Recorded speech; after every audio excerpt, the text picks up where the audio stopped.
आप, हम सब लोग एक परेशानी सा महसूस इसलिए कर रहे हैं कि भाई सब कुछ तो है, कोर्ट है, कचहरी है, कानून है, लेकिन इंसाफ नहीं मिल रहा है। कैसे देख रहे हैं आप? मेरा कातिल ही मेरा मुंसिफ है, क्या मेरे हक में फैसला आएगा? जुडिशरी क्यों उन बहन बेटियों के बारे में नहीं सोचा कि अगर आज हमने एक बलात्कारी को अगर हमने बेल दे दी तो कहीं ना कहीं आधी आबादी मायूस हो जाएगी। एक लड़ाई, एक जिस लड़ाई को वो उन्नाव की बेटी दिल्ली तक लड़ती आई है और आज तक वो लड़ रही है, और हम सब उस बेटी के साथ हैं, हम सब उस बहन के साथ हैं, और हम आगे भी आखिरी सांस तक इस लड़ाई को लड़ते रहेंगे। अब सवाल वही है कि कलम और लोगों के हौसले भी खामोश होते नजर आ रहे हैं। तो ये जो फैसला आया है, जो कि सजा को निलंबित करके ये बेल दी गई है कुलदीप सिंह सेंगर को, ये बेल जो है ये खारिज होनी चाहिए, और इस तरीके के फैसले इस कोर्टों से नहीं आने चाहिए। पुनः इस पर विचार होना चाहिए। लेकिन एक बलात्कार करके ये वो खुलेआम नहीं घूम सकता। ये तमाम देश की महिलाओं का सवाल है। हम पहले निचली अदालत में लड़ेंगे, फिर हम हाई कोर्ट में लड़ेंगे, और फिर हमें दूसरा रास्ता बता दिया जाएगा कि आप सुप्रीम कोर्ट, आपके पास रास्ता है। रास्ते हमारे पास बिल्कुल लीगल राइट्स जो हमारे हैं वो हम बिल्कुल उन लीगल राइट्स के थ्रू जाएंगे। लेकिन सवाल ये है कि ये ज़रूरत क्यों पड़ रही है कि मुझे हर कोर्टों में जाना पड़ रहा है? आज ऐसे हालात क्यों बन रहे हैं कि मुझे ये कहा जा रहा है कि इस कोर्ट में साबित हो गया, अब उस अगले कोर्ट में भी साबित करो और उस कोर्ट में भी साबित करो। तो ऐसी स्थिति देश के अंदर महिलाओं को लेकर के जिस तरीके से बन रही है, ये चिंता का विषय है। फिर वही मोदी जी से मिलना चाहते हैं, अमित शाह जी से मुलाकात नहीं होती। अब इस सियासत में बेटी तो भटक रही है, वो तो पूरी तरीके से जो है एक असहज महसूस कर रही है। ये सिर्फ बीजेपी में ही होता है, बीजेपी के लोग करते हैं, बीजेपी के मंत्रियों के लिए। बृजभूषण शरण सिंह याद होंगे आपको। आज एक बलात्कारी, एक दरिंदा दूसरे दरिंदे की हिमाकत करता है, हिमायत में उतर आता है और ये कहता है कि मुझे फंसाया गया और इसी तरीके से इन्हें फंसाया जा रहा है। तो एक दरिंदा दूसरे दरिंदे की बात करता है। महिला सम्मान की खोखले जुमले की बात कौन करता है? देश की प्राचीर से महिला सम्मान की बात कौन करता है? मोदी जी को आना चाहिए, उस बेटी से मिलना चाहिए, दर्द बांटना चाहिए। बजाय दर्द बांटने के आप क्या करते हैं? आप पूरा तंत्र लगा देते हैं कि किसी भी तरीके से बेल मिलनी चाहिए, संरक्षण आप देते हैं। तो क्यों नहीं दर्द बांटने सामने आते? ऐसे जब मामले होते हैं तो ये तमाम जो बलात्कारी बीजेपी से पाए जाते हैं। इस वक्त जो हालात है, खासकर उस बच्ची के साथ, उस बेटी के साथ, क्या उम्मीद करें कि सरकार से तो इंसाफ नहीं मिल पा रहा है, कोर्ट में मामला चल रहा है, क्या एक नसीहत जाएगा देश की बेटियों को, भाई कुछ भी होगा तुम घर में ही आत्महत्या कर लो या सुसाइड कर लो, क्योंकि सिस्टम भी तो वही दे रहा ना एक लास्ट में आकर। देखिए हालात तो वही है। पूरी तरीके से उन तमाम तंत्रों पर पुलिस इन्वेस्टिगेशन पूरी तरीके से नहीं, फेयर इन्वेस्टिगेशन नहीं होगा, एफआईआर दर्ज नहीं होगी। प्रेशर में एफआईआर दर्ज हो जाती है तो सज़ा नहीं होती है। आपने देखा कि अरेस्टिंग्स नहीं होती हैं। तो मैं कि अब इस बेटियों पर जो मजाक चल रहा हो, एक मजाक के तौर पे ना देखें, चाहे वो ऊपरी राजभर हो, बृजभूषण शरण सिंह हो, या फिर योगी के वो मंत्री जो इनका साथ दे रहे हैं, या फिर जो नीतीश कुमार और इधर संजय निषाद जो कह रहे हैं, क्या इन लोगों की मानसिकता किस वे में जा रही है? मजाक के तौर पे देखें तो चलिए ठीक है, लेकिन मानसिकता इनके दिमाग में कौन सी घुस आई है जो बेटियों को इस तरीके से देख रहे हैं? नहीं, ये कुछ चुनिंदा लोग हैं जो बेटियों की संवैधानिक पद पे भी नहीं, बिल्कुल संवैधानिक पद पर होते हुए जब किसी के कपड़े उतार सकता है, किसी को नंगा कर सकता है, तो देखिए उसकी मानसिकता कैसी रही होगी वो हम सब जानते हैं। महिला विरोधी कानून लाना या महिलाओं को बराबरी का हक ना देना। उन्नाव पीड़िता के साथ जो लोग हैं वो तो ठीक है, चाहे ऑफ द कैमरा या ऑन द कैमरा है, वो तो है। क्या वो तमाम लोग जो इस मुल्क में रह रहे हैं, जो खामोश हैं, क्या वो भी बलात्कारी के समर्थन में ही हैं? क्योंकि खामोशी भी यही बता रही है। और इससे मैसेज क्या जा रहा है कि खामोश मत रहिए। जुल्म जब होता है और जब हद से जब बढ़ जाता है तो फिर उस पर खामोश रहना, देखिए उसके वो कहीं ना कहीं जुल्म का साथ देना है। आज इस मौके पर बोलना चाहूँगी कि लश्कर भी तुम्हारा है, सरदार भी तुम्हारा है, तुम झूठ को सच लिख दो, अखबार भी तुम्हारा है। इस दौर के फरियादी जाएं तो जाएं कहाँ, क्योंकि कानून भी तुम्हारा है और दरबार भी तुम्हारा है। क्या ये पूरी दुनिया ही जालिम है, या फिर भारत की सरकार ही जालिम है, या फिर इस मुल्क में रह रहा समाज या लोग ही जालिम है? ये बात सिर्फ मैं इसलिए पूछ रहा हूँ कि अगर ऐसा नहीं है तो फिर उन्नाव की जो पीड़िता है, जो लड़की है, जो बेटी है, वो आखिर इस समाज और इस भारत में दरअसल जलील क्यों हो रही है।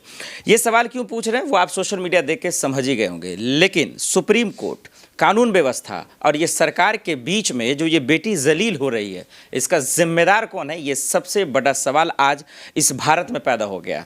क्योंकि हमारा आप देख रहे हैं कि सिर्फ देखने में और बोलने में तमाम चीज़ें आसान लगती हैं, लेकिन ग्राउंड लेवल पे नहीं है।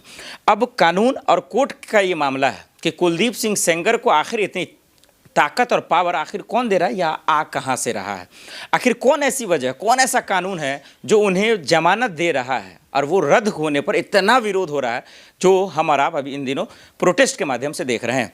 स्क्रीन पे जिस शख्स को आप देख रहे हैं ये सुप्रीम कोर्ट के वकील हैं अरफा खानम जी। लगातार सोशल मीडिया पर आवाज़ तो उठा रही हैं, लेकिन इसके बावजूद आप हम सब लोग एक परेशानी सा महसूस इसलिए कर रहे हैं कि भाई सब कुछ तो है, कोर्ट है, कचहरी है, कानून है, लेकिन इंसाफ नहीं मिल रहा है। कैसे देख रहे हैं आप? मेरा कातिल ही मेरा मुंसिफ है, क्या मेरे हक में फैसला आएगा।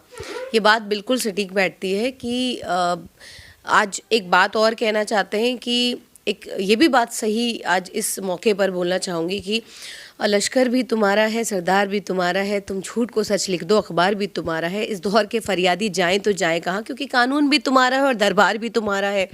आज जिस तरीके से सत्ता से जिस तरीके का संरक्षण बलात्कारियों को मिलता है, तो ऐसा लगता है कि आज लोकतंत्र इतना कमज़ोर हो गया है कि आज बलात्कारियों को की सज़ा माफ़ी होती है, बलात्कारियों को बेल मिल जाती है और पूरा तंत्र उसको बचाने में लग जाता है। जिस तरीके का जुडिशरी का हमने रवैया देखा, बहुत अफसोस हुआ कि जिस तरीके से अगर ये जजमेंट पढ़ेंगे, ये ऑर्डर पढ़ेंगे, तो ये 2 जजेस की बेंच का ऑर्डर था और जब वो ऑर्डर पढ़ा तो ऐसा लगा कि दिमाग फट जाएगा, नसें फट जाएंगी। और आज ये लोकतंत्र, जिस लोकतंत्र की लड़ाई हम काफ़ी वक्त से लड़ते आए हैं, आज हालात ये बन गए हैं कि आज हमारी बेटियों के ऊपर बनाई है और न्याय की बात और हक की बात और ये समाज इतना सड़ गया है कि समाज से मैं किसी भी तरीके की उम्मीद नहीं कर सकती। कहीं देख रहे हैं कि किसी का घूंघट, किसी के कपड़े उतार दिए जाते हैं और ठाके लगाए जा रहे हैं। दूसरी तरफ ये देखा जा रहा है कि हमारी बच्चियों को, हमारी बहन बेटियों को नंगा किया जा रहा है।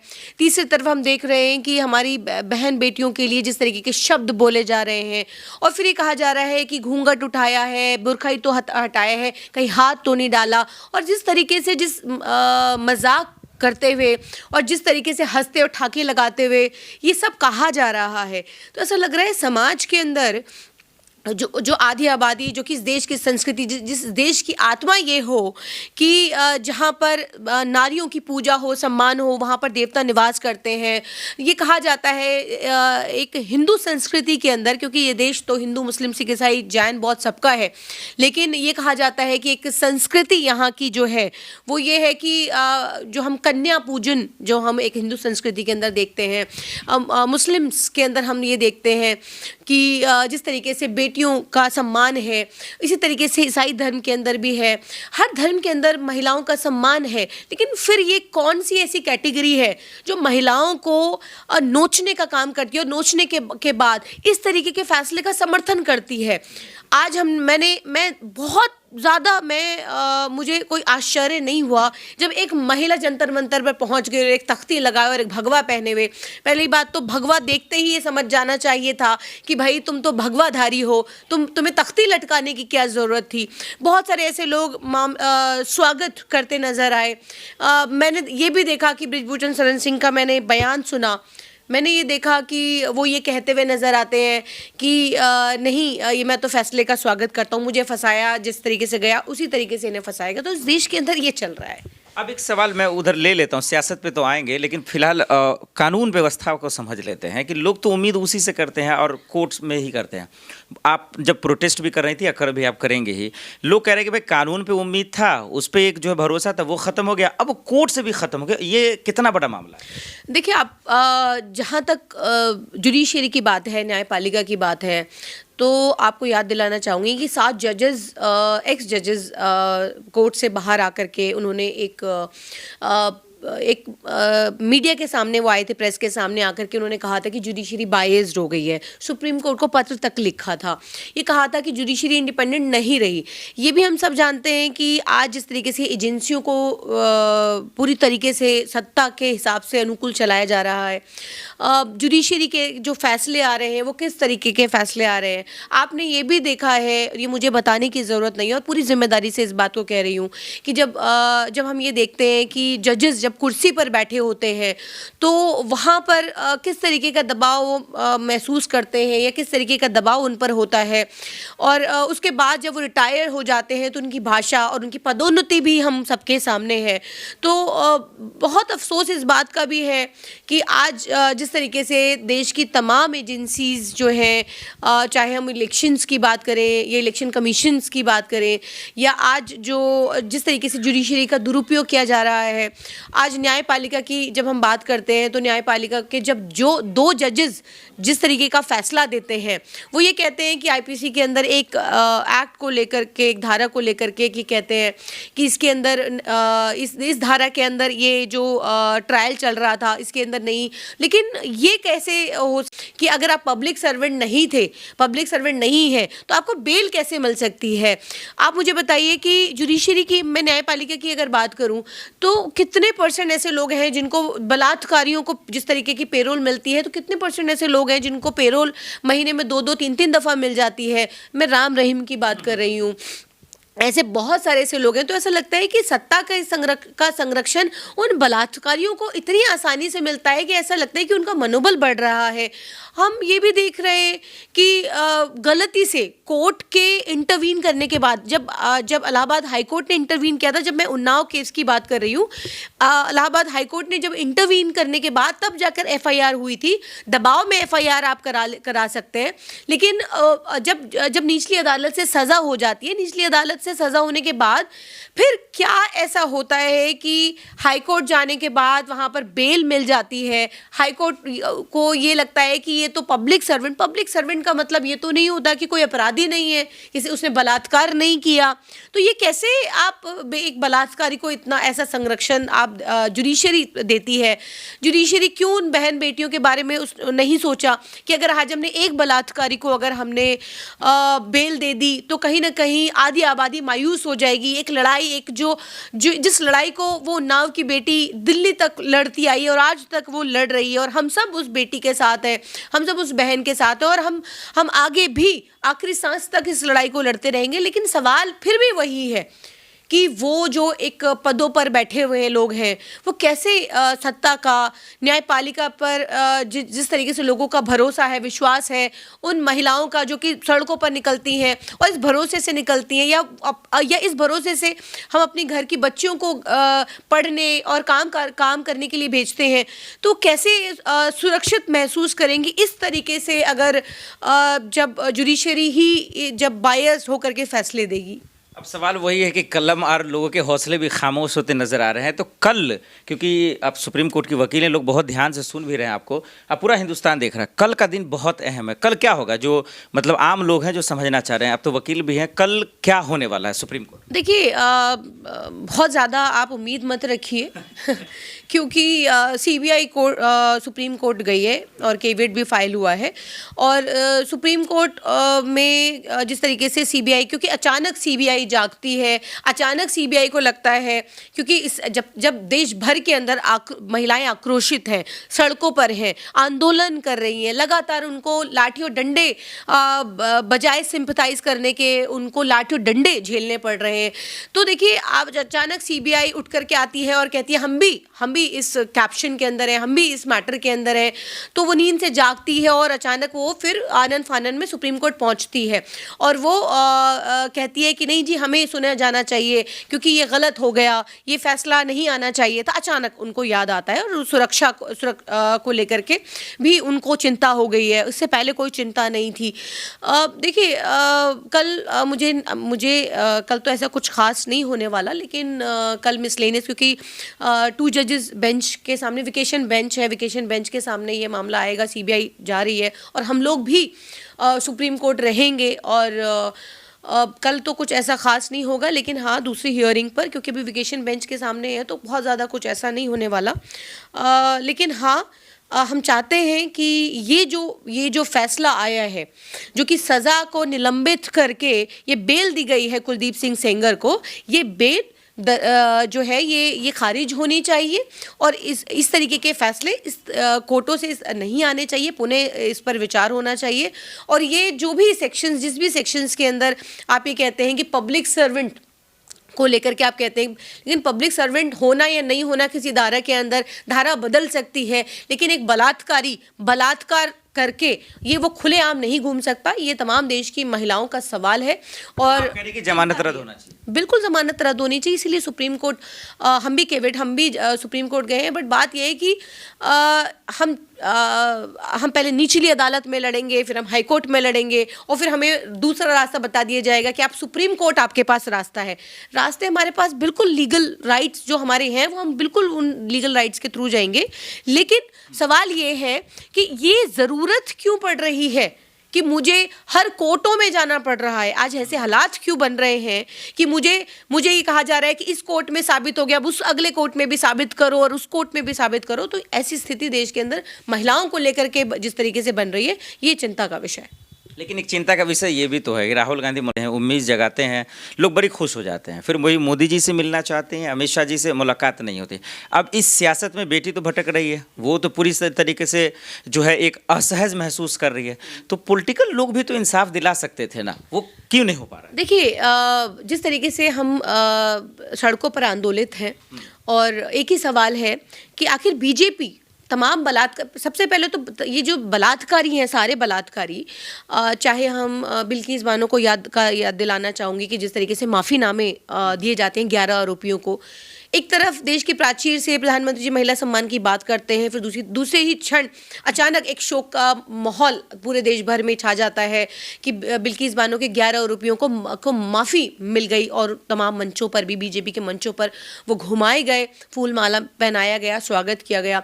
BHU के छात्रों को आपने देखा कि किस तरीके से, राम रहीम की अगर हम बात करें, चिन्मयानंद की बात करें, इस देश के अंदर तिरंगा यात्रा निकाली जाती है, बलात्कारियों के लिए बलात्कारियों का स्वागत किया जाता है, वेलकम किया जाता है।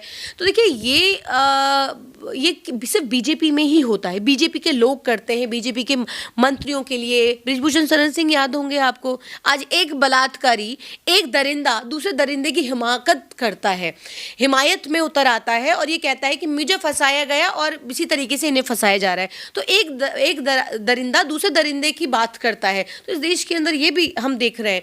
तो आज जिस तरीके से बीजेपी के तमाम, मैं तो कहती हूँ बेटी बचाओ बेटी पढ़ाओ की बात कौन करता है, महिला सम्मान की खोखले जुमले की बात कौन करता है, देश की प्राचीर से महिला सम्मान की बात कौन करता है? मोदी जी को आना चाहिए, उस बेटी से मिलना चाहिए, दर्द बांटना चाहिए। बजाय दर्द बांटने के आप क्या करते हैं? आप पूरा तंत्र लगा देते हैं कि किसी भी तरीके से बेल मिलनी चाहिए, संरक्षण आप देते हैं। तो क्यों नहीं दर्द बांटने सामने आते? ऐसे जब मामले होते हैं तो ये तमाम जो बलात्कारी बीजेपी से पाए जाते हैं, किसी दल से हो, किसी सपोर्टिव जो दल से हो, छोटे से छोटा कार्यकर्ता और बड़े से बड़ा। बृजभूषण शरण सिंह के लिए महीनों तक देश का हमारा गौरव जंतर मंतर पर बैठा रहा, लेकिन मिला क्या? लाठी और डंडे और गालियाँ दी गई। लेकिन आप बताइए कि एक बार भी मोदी जी या उनके तमाम जो कैबिनेट की जो महिला नेत्रियां हैं, आप बताइए मिलने आई हो या उनका दर्द साझा किया हो? तो देखिए ये सब जो है ये पूरी तरीके से सत्ता के अंदर बैठे हुए लोग पूरी तरीके से अपने लोगों को बचाने का काम करते हैं, संरक्षण देने का काम करते हैं और इसीलिए उनके मनोबल बढ़ते हैं और हमारी बेटियां आज असुरक्षित महसूस कर रही हैं। अब सिर्फ दो सवाल है। एक तो मैं ये समझना चाह रहा हूँ और लोग देख भी रहे हैं कि इस वक्त जो हालात है, खासकर उस बच्ची के साथ, उस बेटी के साथ, क्या उम्मीद करें कि सरकार से तो इंसाफ नहीं मिल पा रहा है, कोर्ट में मामला चल रहा है, क्या एक नसीहत जाएगा देश की बेटियों को, भाई कुछ भी होगा तुम घर में ही आत्महत्या कर लो या सुसाइड कर लो, क्योंकि सिस्टम भी तो वही दे रहा ना एक लास्ट में आकर? देखिए हालात तो वही है कि आज जब हम ये कहते थे और हम ये कहा जाता था कि जब किसी बेटी के साथ कुछ ऐसा होता है तो हम कहते हैं कि आप केस रजिस्टर कराइए। लेकिन जहाँ पर ऐसे बड़े बड़े मंत्री, बड़े बड़े नेता, सांसद, इस तरीके से एक बड़ी पार्टी के जो कार्यकर्ता जब पूरी तरीके से उन तमाम तंत्रों पर, पुलिस पुलिस इन्वेस्टिगेशन पूरी तरीके से नहीं, फेयर इन्वेस्टिगेशन नहीं होगा, एफआईआर दर्ज नहीं होगी, प्रेशर में एफआईआर दर्ज हो जाती है तो सज़ा नहीं होती है। आपने देखा कि अरेस्टिंग्स नहीं होती हैं।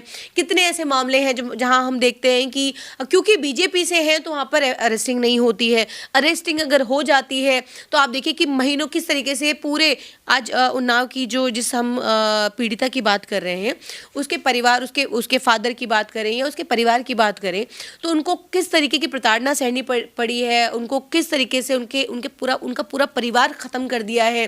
तो देखिए इस ऐसे हालात में कौन घर से बाहर निकलेगा, कौन आवाज़ उठाएगा? तो ये सिर्फ एक उन्नाव की बेटी की बात नहीं है, ये पूरे देश भर की बेटी की बात है। इसमें एक सवाल जोड़ भी देता हूं मैं कि अब इस बेटियों पर जो मजाक चल रहा हो, एक मजाक के तौर पे ना देखें, चाहे वो ऊपरी राजभर हो, बृजभूषण शरण सिंह हो, या फिर योगी के वो मंत्री जो इनका साथ दे रहे हैं, या फिर जो नीतीश कुमार और इधर संजय निषाद जो कह रहे हैं, क्या इन लोगों की मानसिकता किस वे में जा रही है? हालांकि मजाक के तौर पर देखें तो चलिए ठीक है, लेकिन मानसिकता इनके दिमाग में कौन सी घुस आई है जो बेटियों को इस तरीके से देख रहे हैं? नहीं, ये कुछ चुनिंदा लोग हैं जो बेटियों की संवैधानिक पद पे भी नहीं, बिल्कुल संवैधानिक पद पर होते हुए जब किसी के कपड़े उतार सकता है, किसी को नंगा कर सकता है, तो देखिए उसकी मानसिकता कैसी रही होगी वो हम सब जानते हैं। महिला विरोधी कानून लाना या महिलाओं को बराबरी का हक ना देना या बराबर में उनको ना बैठे ना देखना, या मनुस्मृति की जब हम बात करते हैं तो ये चाहते थे कि देश के अंदर से संविधान खत्म हो और मनुस्मृति लागू हो, और मनुस्मृति आने के बाद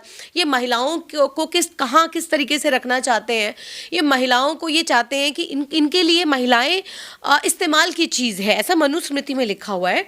बहुत सारे ऐसे मनुस्मृति के मैंने ऐसे पेजेस जो हैं वो मैंने काफ़ी जगह अलग अलग मैंने मेरी रिसर्च में मैंने ऐसा पढ़ा है। तो इस्तेमाल की चीज़ें, भोग की चीज़ें, ऐसी चीज़ें जब ऐसी मानसिकता जब पनपती है, ऐसे कुछ लोग जो सिस्टम के अंदर बैठ करके ऐसी मानसिकता लेकर बैठे हैं, तो जाहिर सी बात है महिलाओं की स्थिति ये होनी है। और इस लड़ाई को हम पूरी तरीके से लड़ रहे हैं क्योंकि बाबा साहब ने भी इस लड़ाई को, मनुस्मृति को ख़त्म करने का काम किया था, देश के अंदर संविधान लाने का काम किया। देश संविधान से चलेगा, कानून से चलेगा। जो लोग मनुस्मृति पर भरोसा करते हैं, मनुस्मृति देश के अंदर लागू करना चाहते हैं, तो हम बताना चाहते हैं कि ये देश के अंदर वो आधी आबादी है जो ये आपको नहीं करने देगी। और इस लड़ाई को हम जिस स्तर से भी पर भी ले जाना चाहेंगे, ये लड़ाई और इस लड़ाई को लड़ेंगे और इनको सिस्टम से, ऐसी मानसिकता को सिस्टम से उखाड़ फेंकने का काम करेंगे। एक आखिरी सवाल जो बहुत बड़ा, मेरे लिहाज से तो बहुत बड़ा है, कि उन्नाव पीड़िता के साथ जो लोग हैं वो तो ठीक है, चाहे ऑफ द कैमरा या ऑन द कैमरा है, वो तो है। क्या वो तमाम लोग जो इस मुल्क में रह रहे हैं जो खामोश हैं, क्या वो भी बलात्कारी के समर्थन में ही हैं? क्योंकि खामोशी भी यही बता रही है। और इससे मैसेज क्या जा रहा है? देखिए, ऐसा नहीं है कि लोग खामोश हैं, लोगों के अंदर भी एक गुस्सा है, लोगों के अंदर भी वो दर्द है, वो महसूस हो रहा है। लेकिन देश की मीडिया, लोग जो सोशल मीडिया पर जो एक पूरी जमात है, वो जमात ऐसी जमात है कि जो लोगों के अंदर एक गलत मैसेज सर्कुलेट करने का काम कर रही है, जो कि कहीं ना कहीं केस को डाइवर्ट दूसरे एंगल पे कर रही है।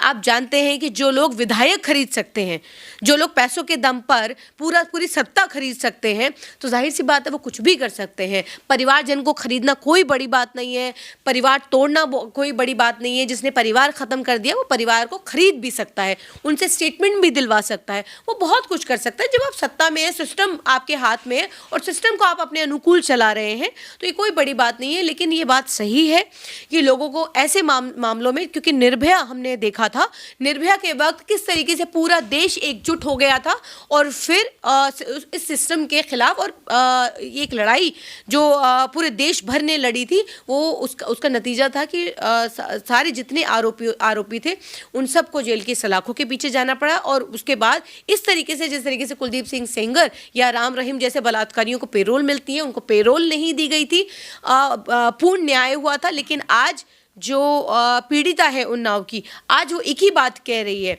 कि वो ये कह रही है कि ये सिर्फ मेरी बात नहीं, मेरे साथ जो होना था वो हो गया, लेकिन ये देश की बेटियों का सवाल है। तो वो आज सिर्फ अपने लिए नहीं लड़ रही है, वो देश की बेटियों के लिए लड़ रही है, देश की बहनों के लिए लड़ रही है। तो ऐसी बहन को सलाम है जो इस लड़ाई को इतनी मजबूती से, इतना कुछ हो जाने के बाद इस मजबूती से लड़ते हुए वो यहाँ तक पहुँची हैं।